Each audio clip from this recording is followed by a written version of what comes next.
Bengaluru Chinnaswamy stadium దగ్గర తొక్కిసలాట జరిగింది. ఈ ఘటనలో 11 మంది మృతి చెందారు, 50 మందికి గాయాలయ్యాయి. మరికొంతమంది అస్వస్థతకు గురయ్యారు. 10 మందికి ఐసీయూలో చికిత్స అందిస్తున్నారు. ఐపీఎల్ గెలుపుతో చిన్నస్వామి స్టేడియంలో సంబరాలు నిర్వహించారు. స్టేడియంలోనే గవర్నర్, సీఎం, మంత్రులు ఉన్నారు. స్టేడియం లోపలికి ఒక్కసారిగా అభిమానులు తోసుకెళ్లారు. బారికేడ్లు దూకి వెళ్లారు. అభిమానులను పోలీసులు అదుపు చేయలేకపోయారు. స్టేడియం లోపలికి ఒక్కసారిగా ఎగబడ్డంతో తొక్కిసలాట చోటు చేసుకుంది. అభిమానుల రద్దీతో విజయోత్సవ ర్యాలీ రద్దు చేశారు. తొక్కిసలాటలో గాయపడిన వారిని ఆసుపత్రికి తరలించారు. మృతుల సంఖ్య మరింతగా పెరిగే అవకాశం ఉన్నట్లు తెలుస్తోంది. ಫ್ರೀಯಾಗಿ ಎಲ್ಲರಿಗೂ ಉಚಿತವಾದಂಥ ಚಿಕಿತ್ಸೆ ಕೊಡ್ತೀವಿ. ಎಲ್ಲ ಗಾಯಾಳುಗಳಿಗೆ 33 ಜನ, ನನಗೀಗ ಅಂಕಿಅಂಶಗಳ ಪ್ರಕಾರ 33 ಜನ,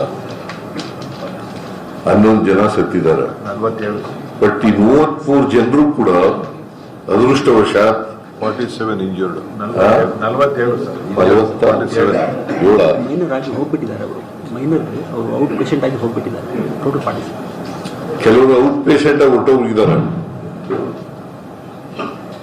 ಚಿಕಿತ್ಸೆ ಪಡ್ಕೊಂಡು ಹೊಟ್ಟೋಗಿದ್ದಾರೆ. ಅವರು ಸೇರಿಸಿದ್ರೆ 47 ಜನ.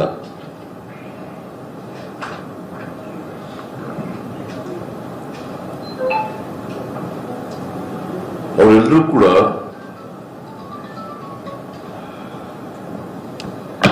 ಯಾರ್ಯಾರು ಇಂಜುರಿ ಆಗಿದೆ ಅವರೆಲ್ಲರೂ ಕೂಡ ನನಗೆ ಡಾಕ್ಟರ್ಗಳ ಜೊತೆ ಮಾತಾಡಿದ ಮೇಲೆ ನನಗೆ ಅವ್ರು ಹೇಳಿರೋ ಪ್ರಕಾರ they are all out of danger.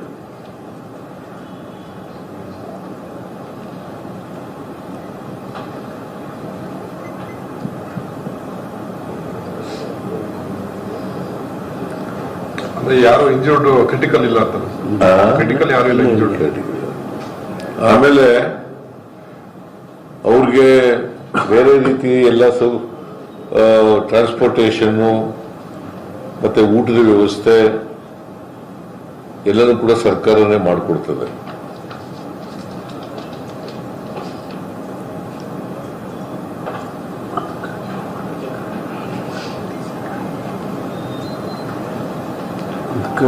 ಇದು ಒಂದು ಅನಿರೀಕ್ಷಿತ ದುರಂತ.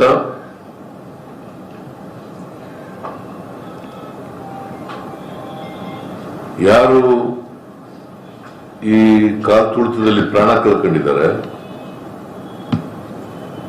ಅವರ ಆತ್ಮಕ್ಕೆ ಶಾಂತಿ ಸಿಗಲಿ ಅಂತೇಳಿ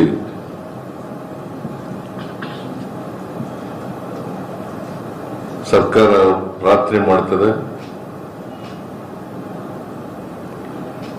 ಅವರ ಕುಟುಂಬ ವರ್ಗದವರಿಗೆ ಬಹಳ ಜನ ಯುವಕ ಯುವತಿಯರು, ಕೆಲವರು ವಿದ್ಯಾರ್ಥಿಗಳು ಕೂಡ ಇದ್ದಾರೆ.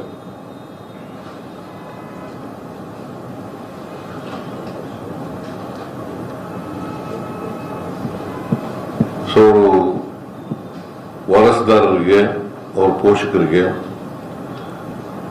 ಅವರ ಸಾವಿನ ದುಃಖವನ್ನು ಭರಿಸ್ತಕ್ಕಂಥ ಶಕ್ತಿ ಕೊಡಲಿ ಅಂತೇಳಿ ದೇವರಲ್ಲಿ ಪ್ರಾರ್ಥನೆ ಮಾಡ್ತೇನೆ.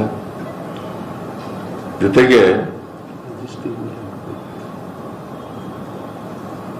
ಒಂದು ಮ್ಯಾಜಿಸ್ಟ್ರಿಯಲ್ ಎನ್ಕ್ವೈರಿನೂ ಕೂಡ ಆರ್ಡರ್ ಮಾಡಿದೆ.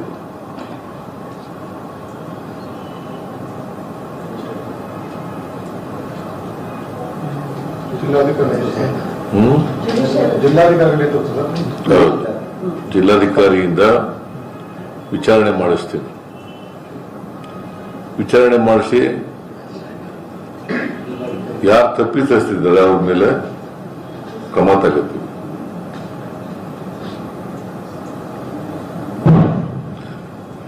ನಾನು ಯಾಕೆ ಹೇಳ್ತಾ ಇದ್ದೀನಿ ಅಂದ್ರೆ ಇದು ಒಂದು ಅನಿರೀಕ್ಷಿತವಾದಂತ ಬೆಳವಣಿಗೆ. ಯಾರು ಕೂಡ ಇಷ್ಟೊಂದು ಜನ ಬರ್ತಾರೆ ಅಂತ ನಿರೀಕ್ಷೆ ಮಾಡಿರ್ಲಿಲ್ಲ. ಕ್ರಿಕೆಟ್ ಅಸೋಸಿಯೇಷನ್ ಅವರು ನಿರೀಕ್ಷೆ ಮಾಡಿರಲಿಲ್ಲ, ನಾವು ನಿರೀಕ್ಷೆ ಮಾಡಿರಲಿಲ್ಲ, ಯಾರು ಕೂಡ ನಿರೀಕ್ಷೆ ಮಾಡಿರಲಿಲ್ಲ. ಭದ್ರತಾ ವೈಫಲ್ಯ ಅಂತ ತಮ್ಗೆ ಅನ್ಸಲ್ಲ. ಘಟನೆಗೆ ಭದ್ರತಾ ವೈಫಲ್ಯ ಕಾರಣ ಅಂತ. ಏನ್ ಭದ್ರತೆ ವೈಫಲ್ಯ? ನೀನು ವಿರೋಧ ಪಕ್ಷದವ್ರ ತರ ಮಾತಾಡ್ತೀಯಲ್ಲ. ಹೇಳ್ರಿ ಇಲ್ಲಿ ತಾವೊಂದಿತ್ತು ಕ್ಲೀನ್ ಚೀಟ್ ಕೊಟ್ಬಿಟ್ರೆ ಅನ್ಎಕ್ಸ್ಪೆಕ್ಟೆಡ್ ನಡೆದಿದೆ ಅಂತ ಕ್ಲೀನ್ ಚೀಟ್ ಕೊಟ್ಬಿಟ್ಟಿರ್ತಾವ. ಕ್ಲೀನ್ ಚಿಟ್ಟು ಅನಿರೀಕ್ಷಿತವಾಗಿ ನಡೆದಿದೆ ಅಂತ ಹೇಳ್ಕೊಂಡ್ ಕ್ಲೀನ್ ಚೀಟ್ ನಿರೀಕ್ಷಿತವಾಗಿ ಬಂದಿದ್ದಾರೆ ಜನ ಅಂತ ಹೇಳಿದ್ದಪ್ಪ. ಘಟನೆ ಒಂದಿತ್ತು ಸರಿ ಕೇಳಿಸ್ಕತೆ ಇಲ್ವಲ್ಲ. ಅನಿರೀಕ್ಷಿತವಾಗಿ ಜನ ಬಂದಿದ್ರು. Sir, including the cabinet minister from the central government are saying that the Congress government here is busy in photo op. They forgot to do their duty today is what the union ministers are also tweeting, sir. No. I do not want to play politics here in this case. BJP people are playing politics. I do not want to play politics. That is why ಅನಿರೀಕ್ಷಿತವಾದ ಜನ ಬಂದಿದ್ರು ಕೂಡ ನಾನು magisterial ಎಂಕ್ವೈರಿಯನ್ನ ಮಾಡಿಸ್ತಾ ಇದ್ದೀನಿ. ಯಾರು ತಪ್ಪಿತಸ್ಥರಿದ್ದಾರೆ, ಅದು ಭದ್ರತಾ ವೈಫಲ್ಯ ಇರ್ಬೋದು, ಇನ್ಯಾವುದೇ ವೈಫಲ್ಯ ಇರ್ಬೋದು, ಯಾವುದೇ ಇರ್ಬೋದು, ಅವೆಲ್ಲಕ್ಕೂ ಕೂಡ ಮ್ಯಾಜಿಸ್ಟ್ರಿಯಲ್ ಎಂಕ್ವೈರಿಯನ್ನ Preparedness ಇರ್ಲಿಲ್ಲ. What was the urgency second? Sir, if you can brief in English also, sir. If you can brief in English also, sir. 2 minutes. Sir, English and brief because it's a national issue. ಪೂರ್ವ ತಯಾರಿಯಿಂದ ಮಾಡಿದ್ರು ಈಗ ದುರಂತ ಆಯ್ತು ಅಂತ ಹೇಳಿ ಆರೋಪ ಕೇಳ್ಬರ್ತೇವೆ sir.